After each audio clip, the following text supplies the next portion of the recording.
apa yang ingin Bapak rubah, yang menjadi poin greget Bapak di SLB yang ingin Bapak rubah?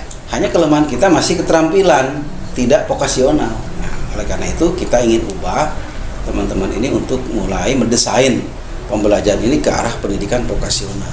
Itu.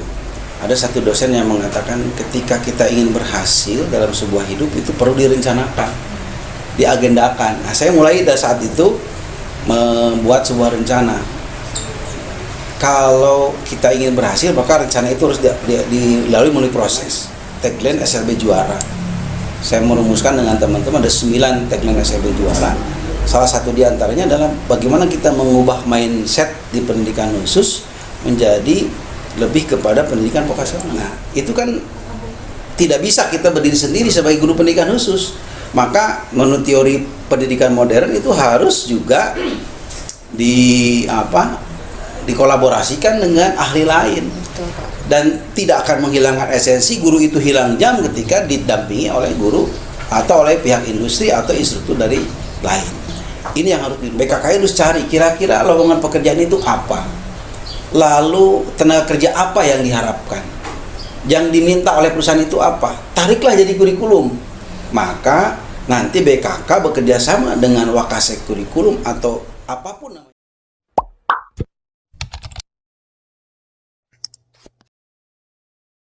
Kita istimewa.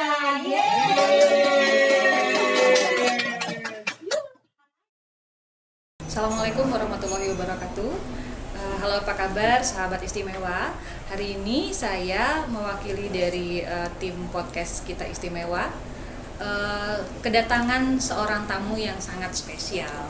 Kenapa disebut spesial? Karena beliau adalah salah satu influencer dari guru-guru yang ada di Jawa Barat nih. Coba kita lihat siapa ya tamu kita. Assalamualaikum warahmatullahi wabarakatuh. Beliau adalah Bapak Deden Saiful Hidayat MPD yang saat ini menjadi Kepala Bidang Pendidikan Khusus dan Layanan Khusus di Dinas Pendidikan Provinsi Jawa Barat. Nah, untuk ke depan kita akan bertanya nih, sebenarnya bukan tentang kebijakan ya Pak ya, tapi kepada bagaimana sih Bapak bisa mencapai prestasi sampai bisa menjadi orang nomor 1 di bidang PKLK gitu. Nah, pertanyaan pertama ya Pak ya, mungkin ya. Iya, setahu saya nih Pak, kan Bapak tuh dulunya guru SLB. Ya. Guru SLB, kemudian mendapatkan kepercayaan langsung menjadi pengawas ya Pak ya. Nah, itu gimana ceritanya Pak, kok bisa dari SLB langsung ke pengawas? Padahal kan seperti yang saya ketahui, jenjang ke karir itu dari guru ke kepala sekolah dulu, baru pengawas. Nah, apa yang bisa menjadi pertimbangan Dina saat itu sehingga Bapak jadi dari guru menjadi pengawas nih Pak? Ya, terima kasih Bu Ajijah dan teman-teman semua. Perjalanan karir saya memang berangkat dari guru, hampir di 10 tahun lah jadi guru ya. Saya di TMT-nya tahun 98 dan diangkat pengawas SK-nya per 2009. Jadi, memang semula tidak dalam benak pikiran saya juga untuk masuk di pengawas.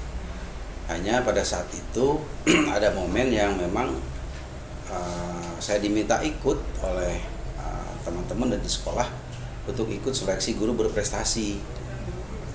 Ikutlah saya ikut seleksi guru berprestasi mulai dari tingkat gugus dan berhasil juara 1, kemudian di tingkat kota juga juara 1, dan baru saya masuk di tingkat provinsi. Di tingkat provinsi itulah juga saya juara 1. Akhirnya saya mewakili Jawa Barat di tingkat nasional dan berhasil menjadi guru berprestasi tingkat nasional. Wah, luar biasa. Nah, dari situlah barangkali pimpinan kita pada saat itu menawarkan untuk saya menjadi kepala sekolah dulu. Tapi karena saya sebelum jadi PLT juga sebelum jadi pengawas, saya juga PLT kepala sekolah dulu. Dulu di SLB Pajajaran, SLB Negeri A Kota Bandung. Ya. Nah, semenjak saya PLT hampir di setahun lebih, kemudian setelah ada PLT saya jadi PLH. Jadi rasanya saya cukuplah pengalaman jadi kepala sekolah walaupun PLT. Nah, ini ketika tawari jadi pengawas karena memang di aturan boleh dari pengawas itu dari guru, tidak harus melalui kepala sekolah dulu. Nah, akhirnya jenjang itu saya lewati dan ya memang saya termasuk pengawas termuda saat itu di 2009-2010 gitu. Pengawas termuda nih Pak, kalau bicara tentang pengawas termuda, memang tidak karena umur atau tidak menjadi patokan seseorang untuk dianggap layak dan pantas itu karena usia ya Pak ya. Jadi memang fenomena itu yang menjadikan Bapak dianggap layak dan pantas sehingga menjadi pengawas tanpa melalui jenjang kepala sekolah begitu mungkin ya Pak ya. Disertai dengan prestasi-prestasi yang tadi Bapak sebutkan. Dan memang saat itu kan kita juga sebelum bergabung di pengawas kan, kita juga menginovasi bidang itu dulu dengan adanya tim pengembang kurikulum. Saya termasuk di dalamnya adalah tim pengembang kurikulum, dan di situ juga saya pikir banyak sekali aktivitas-aktivitas yang kita lakukan. Nah, saya berpikir kenapa harus ke pengawas, karena yang bisa mengubah mindset sekolah, manajemen sekolah hanya pengawas. Dengan kekuatan pengawas itu sebetulnya sekolah itu bisa berubah, nah, gitu ya. Makanya saya lebih memilih pengawas dengan harapan saya ingin mengubah beberapa sekolah menjadi sekolah-sekolah yang modern, sekolah yang maju dengan proses pembinaan dari pengawas yang bagus. Nah itu. Betul, iya Pak Deden tadi disebutkan prestasi-prestasi ya Pak ya. Nah tentunya prestasi itu kan dicapai harus ada perjuangan dulu ya Pak ya. Mungkin di samping perjuangan juga ada pengalaman di dalamnya gitu. Mungkin Bapak bisa ceritakan nih Pak, sebelum menjadi guru barangkali ada pengalaman organisasi atau misalnya kemahasiswaan atau di sekolah itu yang melatar belakangi Bapak sehingga menjadi pribadi yang kuat untuk tahan mental dan berprestasi gitu Pak. Ada nggak cerita-cerita tersebut? Ya, memang orang selalu menyebut prestasi itu selalu korelasi dengan korelasi dengan prosesnya. Sejak saya mahasiswa memang saya mengikuti banyak aktivitas ya. Salah satu diantaranya adalah di kegiatan himpunan mahasiswa. Saat itu saya ketua umum himpunan mahasiswa di universitas di IKIP Bandung dulunya IKIP. Nah, di semester 3 menjelang semester 4 saya diminta untuk ikut mencalonkan senat mahasiswa, dan alhamdulillah atas kepercayaan teman-teman saya mahasiswa pertama pendidikan khusus yang menjadi ketua senat mahasiswa fakultas saat itu. Nah, dari situ barangkali pengalaman organisasi saya terbentuk, kemudian banyak relasi teman-teman yang lain. Akhirnya pada saat saya jadi guru pun yaitu terus dikembangkan untuk mengembangkan sebuah organisasi di sekolah. Karena kan mengelola manusia berbeda dengan mengelola barang yang berbentuk media gitu ya Pak ya. Tentunya hal itu yang menjadi bekal penting ya Pak ya pada saat Bapak mendapatkan kepercayaan untuk menjadi pengawas saat itu ya Pak ya. Baik. Oh iya Pak. Nah, yang namanya insan berprestasi ya Pak ya, insan berprestasi. Tentu ada punya Bapak punya inspirasi atau punya seseorang yang menjadi motivator dalam hidup Pak Deden gitu. Apakah misalnya orang tua atau siapa? Mungkin dalam hal ini Bapak bisa ceritakan nggak Pak, punya nggak sosok yang menjadi motivator itu? Ya, tentunya pasti ada lah ya dalam sebuah kehidupan. Yang pasti yang jadi motivasi, inspirasi saya adalah orang tua dulu, pasti. Orang tua yang membesarkan saya walaupun sekarang sudah almarhum dua-duanya, dan beliau selalu mengatakan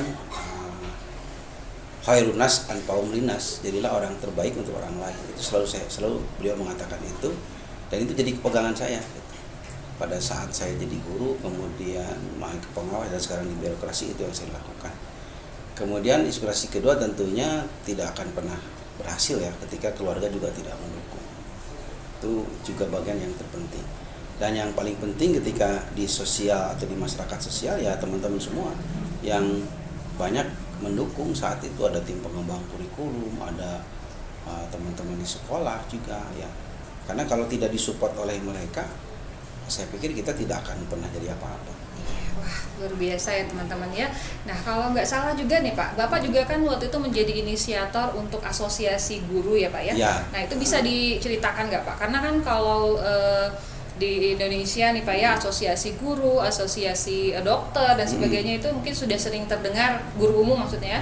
Kalau guru pendidikan khusus itu kan rasanya masih belum banyak yang mengekspos, walaupun ada, tapi mungkin Bapak bisa ceritakan Pak keberadaannya dan peran Bapak saat itu seperti apa? Ya, di 2008 pada saat saya jadi guru itu, kemudian saya aktif juga di PGRI dulu ya. Karena terus terang pendidikan khusus itu seakan termarginalkan, tidak diwakili dalam berbagai organisasi. Nah, akhirnya pada saat saya jadi guru berprestasi nasional itu, kemudian saya mencoba mendekat ke Dirjen PMPTK saat itu dan diberi wawasan untuk segera mendirikan organisasi profesi guru. Nah, akhirnya tahun 2008 saya menginisiasi untuk melahirkan Asosiasi Guru Pendidikan Luar Biasa AGPLB saat itu. Dan saya sebagai ketuanya, cuma setelah saya jadi pengawas saya lepas karena saya berpikir bahwa organisasi guru harus dipimpin oleh guru. Betul. Dan saya jadi pengawas, saya serahkan ke teman-teman yang lain. Hanya terus terang barangkali karena Asosiasi Guru PLB ini pada saat itu teman-temannya banyak sibuk di mana-mana, akhirnya sekarang sudah berasosiasi, berafiliasi dengan organisasi yang dibentuk teman-teman yang lain juga, yang dikenal dengan nama IGPKHI ya. Nah, itu nggak ada masalah menurut saya. Yang penting ada satu organisasi yang memang berjuang untuk pengembangan guru-guru pendidikan khusus, Ya, apapun itu namanya. Betul Pak. Tidak mesti harus saling Bersaing ya, bersaing gitu ya. Dulu dirintis oleh kita dan sekarang sudah berafiliasi. Saya pikir nggak ada masalah. PGRI tetap ada, asosiasi guru matematik ada, asosiasi guru IPS ada. Saya pikir itu bagian dari dinamisasi organisasi. Ya apapun akhirnya, tapi yang penting muaranya adalah kebersamaan dan bersatunya guru pendidikan khusus yang Ya, ada di Jawa betul. Barat saat itu ya Pak ya, Ya. mungkin ya. Oke, baik Pak. Nah begini Pak, kalau tadi Bapak sebutkan 10 tahun menjadi guru, kemudian naik sebagai pengawas, kemudian sampai sekarang menjadi kepala bidang di PKLK Dinas Pendidikan ya Pak ya. Nah, ada tidak suka maupun dukanya yang paling Bapak rasain atau misalnya paling betul-betul menjadi pelajaran hidup bagi seorang Pak Deden? Ya, setelah jadi pengawas hampir berapa tahun ya? Berarti hampir 4-5 tahun. Saya pernah kuliah S2, Bu Ajijah. Ada satu dosen yang mengatakan ketika kita ingin berhasil dalam sebuah hidup itu perlu direncanakan, diagendakan. Nah, saya mulai dari saat itu membuat sebuah rencana. Kalau kita ingin berhasil, maka rencana itu harus dilalui melalui proses. Saya sudah merencanakan, paling lama saya jadi pengawas harus maksimal 5 tahun. Setelah itu harus pindah ke birokrasi. Sebentar Pak, dan itu tercapai Pak? Dan alhamdulillah tercapai. Ya. Sip. Pengawas saat itu saya hanya 4 tahun lah gitu ya. Nah, di 2013 saya diminta oleh Pak Kadis saat itu untuk bergabung di birokrasi. Dan tentunya ketika saya bergabung di birokrasi, saya melepaskan semua atribut-atributnya, tunjangan sertifikasi dan lain sebagainya. Nah, dengan saat itu pemikiran saya adalah ketika di pengawas saya sudah selesai, maka saya harus mengabdi di tempat lain dan harus berhasil juga bagaimana mengembangkan pendidikan khusus. Dan saat itu saya masuk dikasih sarana dulu. Memang suka dukanya luar biasa ya. Ketika kita memegang sebuah jabatan birokrasi, tentunya banyak yang senang dan tidak senang, ada yang suka dan tidak suka. Nah, kita harus memanage mana yang tidak suka, mana yang suka, supaya tetap kebijakan-kebijakan kita ini betul-betul diterima oleh mereka.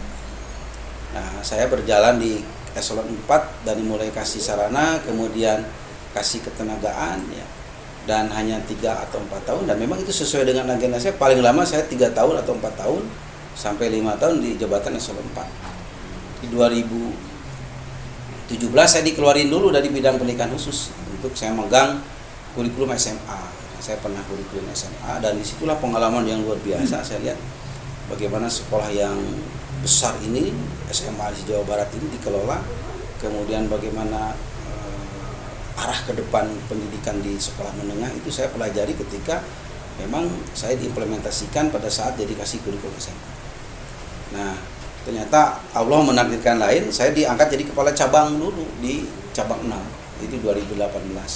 Itu pengalaman pertama saya jadi eselon 3 dan luar biasa. Asalnya tadi kita berpikir teknis, sekarang saya harus berpikir kebijakan. Nah, mulai dari itulah banyak pengalaman dan di luar ekspektasi saya malah diminta dulu jadi kabid SMK dulu.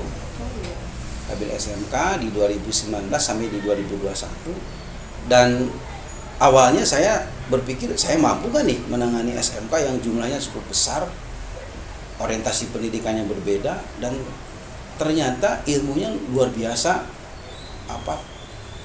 besar dan saya pikir banyak informasi yang bisa kita terapkan di pendidikan khusus.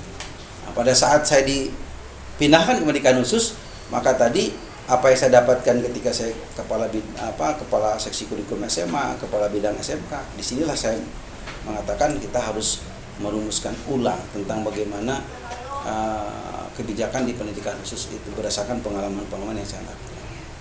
Salah satu diantaranya kita sekarang sedang mengembangkan yang disebut dengan tagline SLB Juara. Saya merumuskan dengan teman-teman ada 9 tagline SLB Juara.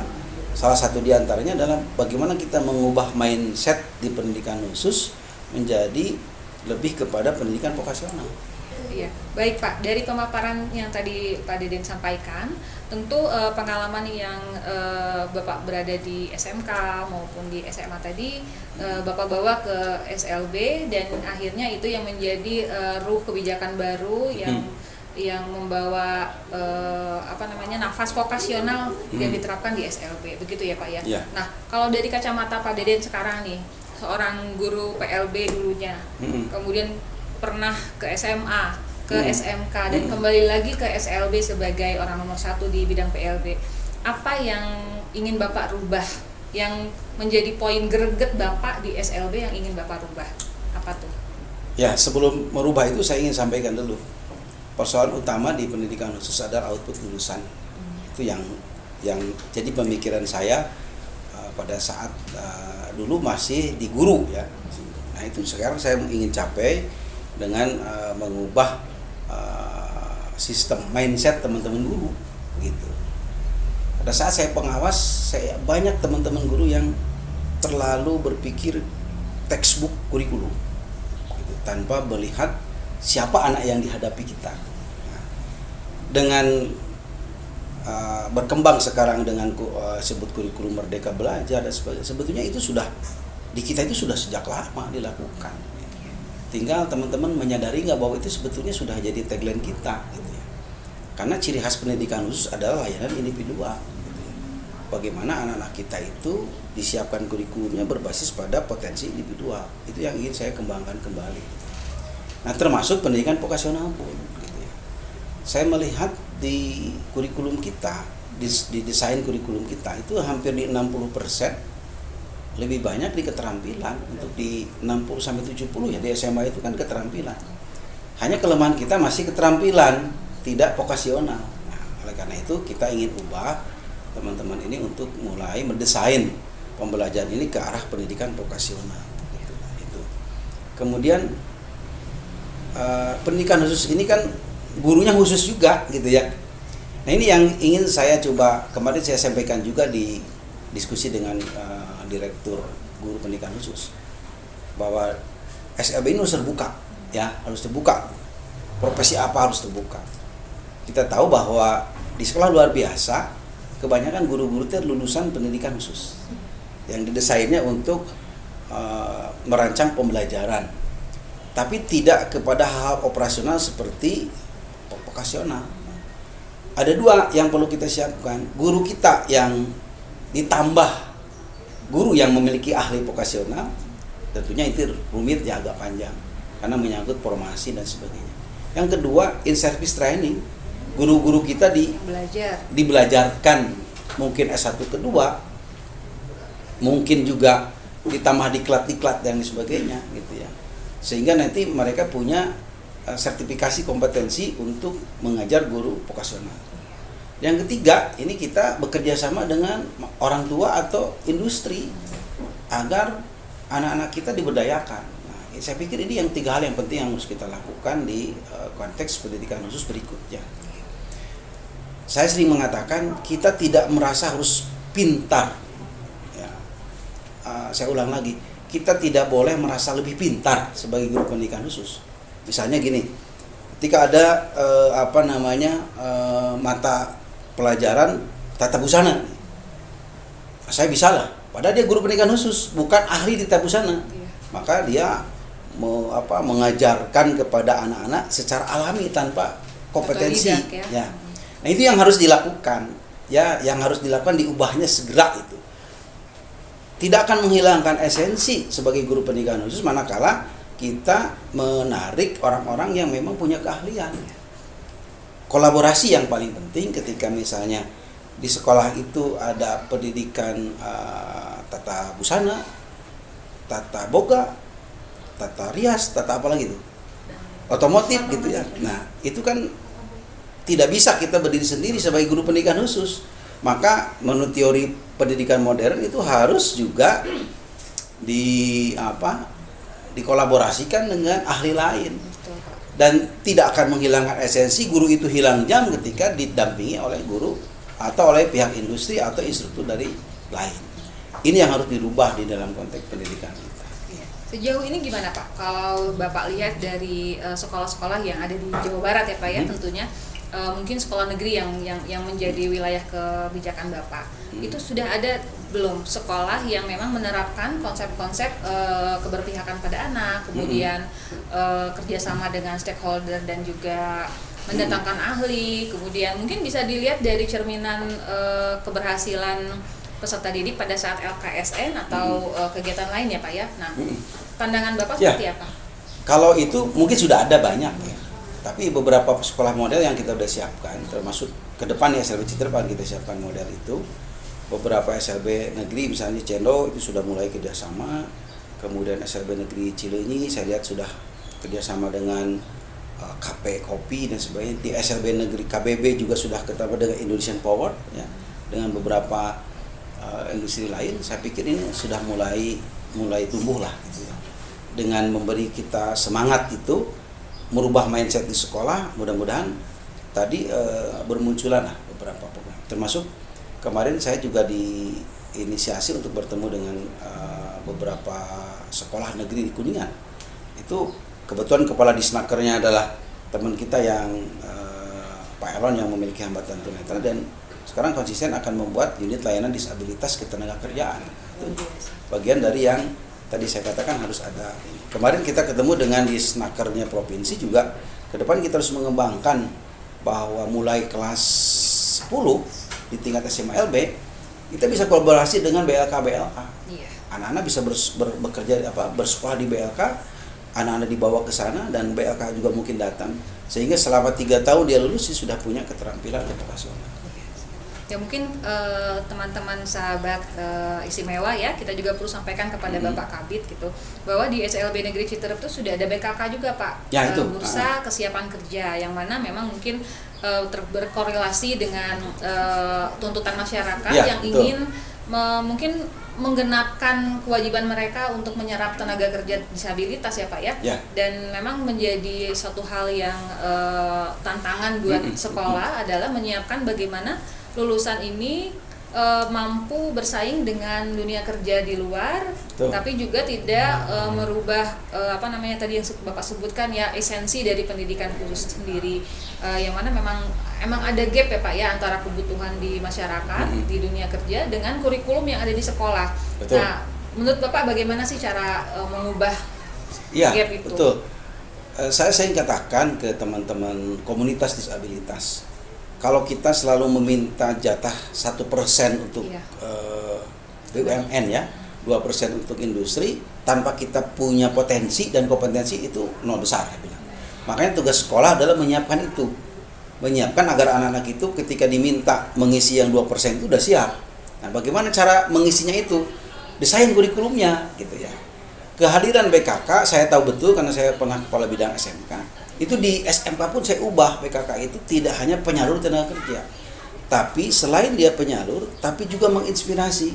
Misalnya begini, ketika kita bekerja sama, si BKK ini menemukan ada lowongan pekerjaan di suatu perusahaan.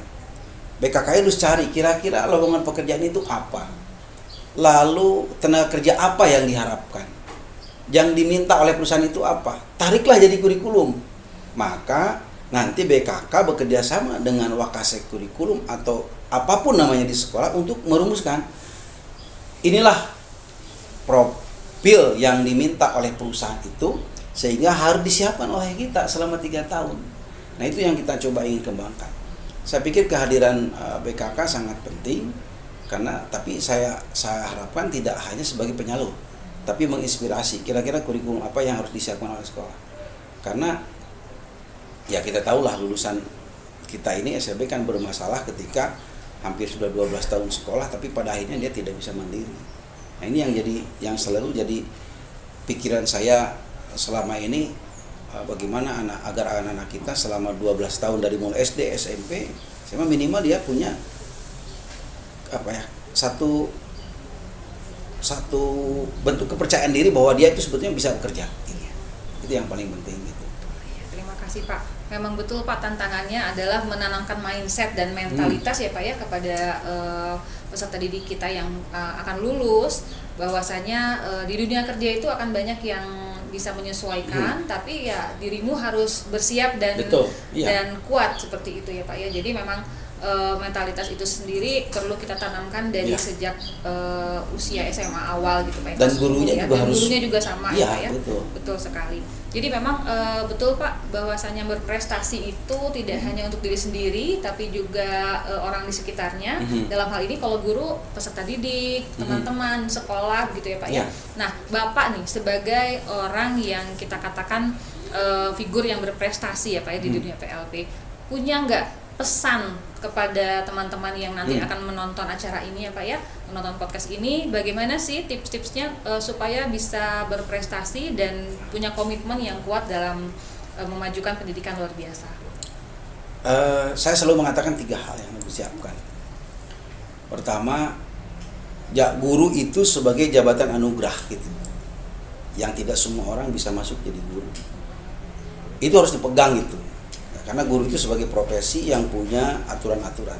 Maka saya katakan bahwa jabatan guru itu sebagai anugerah dari Allah.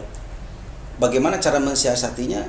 Jalankanlah tupoksi itu sebaik-baiknya, ya kan? Maka kuncinya pertama bersyukur. Kalau saya menjadi guru, implementasi bersyukur bagaimana? Terus selalu mengembangkan inovasi kita, terus selalu mengembangkan kolaborasi kita. Yang kedua apa? Selalu saya mengatakan bahwa sebuah pekerjaan atau jabatan itu sebagai ujian. Nah, apakah kita sebagai guru akan khairunas anfa muhlinas, akan bisa berguna bagi orang lain, tergantung bagaimana kita memaknainya. Kalau jadi guru hanya masuk, absen, pulang, ya berarti tidak lolos ujian itu. Lolos ujian karena guru itu sebagai bagian dari ujian. Nah, yang ketiga yang berat saya katakan, apapun profesi kita jadikanlah sebagai amanah. Kenapa? Apa yang kita ajarkan kepada anak, apa yang kita omongkan pada anak itu akan diminta pertanggungjawabannya. Maka ketika kita berbicara sebagai guru, ya harus amanah. Bagaimana amanahnya? Ya tadi, mulai dari kita mendesain kurikulum, melaksanakan kurikulum, melakukan proses penilaian sampai dengan menyalurkannya, itu tugas kita. Maka kalau kita memegang 3 hal itu, saya pikir insya Allah kita akan sukses jadi guru. Sangat luar biasa ya Pak ya. Itu nasihat dari seorang senior dari guru-guru, kemudian menjadi pimpinan kita juga, dan mungkin sebagai figur yang bisa kita curi sedikit lah gitu, mungkin bukan curi sedikit ya, curi banyak lah motivasi dari beliau gitu ya. Jadi Pak Deden nih, salah satu dari inovasi yang sudah dilakukan ya, terutama kami di SLB Negeri Aciter Kota Cimahi ini memang membuat podcast. Nah, apa sih tujuannya? Di awal memang kami ingin sharing seluas-luasnya, yang mana kita tidak mau hanya terbatas di sekolah, tapi juga di luar sana. Mungkin masyarakat ada yang ingin tahu seperti apa sih pendidikan luar biasa itu. Nah, untuk memotivasi kami Pak sebagai tim podcast di SLB, ada hal yang ingin Bapak sampaikan nggak? Mungkin ini kan karena podcast kita istimewa ini salah satu trigger lah Pak, atau misalnya disebutkan salah satu yang pertama membuat podcast di SLB yang ada di Jawa Barat. Mungkin Bapak bisa kasih motivasi ke kami, Pak. Salah satu indikator SLB juara kan melakukan inovasi. Podcast adalah bagian dari inovasi. Inovasi untuk, saya pikir bisa digunakan berbagai hal, ya. Mau promosi, mau apa, sosialisasi, advokasi, itu bisa dilakukan. Hanya memang bagi saya sebagai pengambil kebijakan ini harus kita tarik sebagai satu kebijakan. Mudah-mudahan di tahun-tahun ke depan kita akan coba membuat model, ya, model dari mulai lokasinya, tempatnya, alatnya dan sebagainya kita coba nanti kita bantu. Dan untuk pengadaan alat itu memang masih di ranah kita, tidak lagi diserahkan ke cabang. Mudah-mudahan nanti kita bisa bantu agar nanti ada satu pemodelan. Oh, ini sekolah yang berbasis pada media sosial. Kan sekarang zamannya sudah tidak bisa lagi ditawar, ya. Digitalisasi, modernisasi media sosial, saya pikir ini bagian penting yang mesti terus dicapai. Saya hanya titip podcast ini harus diisi dengan hal yang konten-konten yang memang untuk pengembangan pendidikan khusus baik di internal maupun ke eksternal. Kita bisa mengundang beberapa ahli yang saya lihat sekarang memang sudah zamannya seperti ini, ya, mengeksposkan sebuah kebijakan, mengeksposkan sebuah aktivitas yang melalui seperti ini. Jadi saya sangat mendukung inovasi ini dan mungkin juga bagian dari yang akan kita tarik sebagai inovasi nanti di pendidikan khusus di bidang. Mudah-mudahan kita berdoa dengan contoh ini saya juga akan bikin podcast di bidang pendidikan khusus. Oh iya, jadi kita juga saling menginspirasi, ya, Pak, ya. Begitu. Intinya, ini inspirasi ya. Luar biasa. Ya. Terima kasih Pak Deden.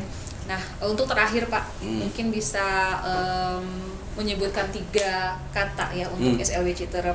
Apalah misalnya, terserah Bapak lah apa gitu kan, Bapak pasti sebagai seorang influencer ya punya kata sakti gitu. 3 aja Pak untuk SLB Citerep. Apa ya? Yang pertama hebat, ya. Kedua semangat. Ketiga terus inovasi. Iya, terima kasih banyak. Iya. Hebat itu ada artinya, ya. Iya. Hebat itu berarti harus menjadi yang terhebat karena pertama kali ini. Terus semangat walaupun dalam kondisi yang sederhana begini. Yang terakhir tadi apa? Inovasi. Terus melakukan inovasi baik dari sisi konten maupun pelayanan. Gitu. Iya. Baik sahabat istimewa, demikian obrolan kita dengan Bapak Deden Saiful Hidayat yang merupakan Kepala Bidang Pendidikan Khusus dan Layanan Khusus di Dinas Pendidikan Provinsi Jawa Barat. Tentu sangat menginspirasi dan mudah-mudahan menjadi motivasi bagi kita semua. Kemudian akhir kata Pak Deden, tetap sehat, tetap semangat. Kami doakan Bapak menjadi figur yang terus menjadi inspirasi bagi semua orang. Ya, siap. Salam sehat dan jangan lupa tetap semangat. Siap. Iya. Mohon. Terima kasih telah diundang ke sini. Mudah-mudahan podcast ini juga tadi hebat, kemudian semangat dan terus berinovasi. Ya, terima kasih. Salam apa? Istimewa. Kita istimewa. Oh, iya. Salam sahabat istimewa. Iya.